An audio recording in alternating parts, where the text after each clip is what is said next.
کبھی تم نے سوچا حضور نبی اکرم صلی اللہ علیہ وآلہ وسلم کے ہر نام میں ایک در کھلتا ہے، رحمت کا، مغفرت کا، نجات کا۔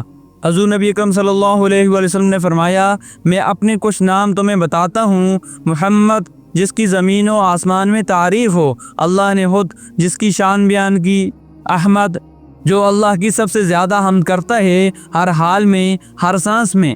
حاشر، قیامت کے دن سب لوگ میرے بعد اٹھائے جائیں گے، میں پہلا ہوں، باقی میرے پیچھے۔ نبی توبہ، جو خود بھی کثرت سے توبہ کرتے ہیں اور امت کو بھی توبہ کی طرف بلاتے ہیں۔ نبی الرحمہ، وما ارسلناک الا رحمۃ للعالمین، تم سب کے لیے رحمت ہو، ان کے لیے بھی جو تمہیں نہیں مانتے۔ یہ صرف نام نہیں ہے، یہ پیغام ہے کہ حضور نبی اکرم صلی اللہ علیہ وآلہ وسلم ہمیں معافی، رحمت اور نجات کی طرف بلا رہے ہیں۔ تو کیا ہم نے اس نبی رحمت کو پہچانا اور اس کی سنت پر چلے؟ آئے نبی توبہ کی امت بن کر توبہ کرو اور نبی رحمت کے قدموں میں اپنا دل رکھ دو۔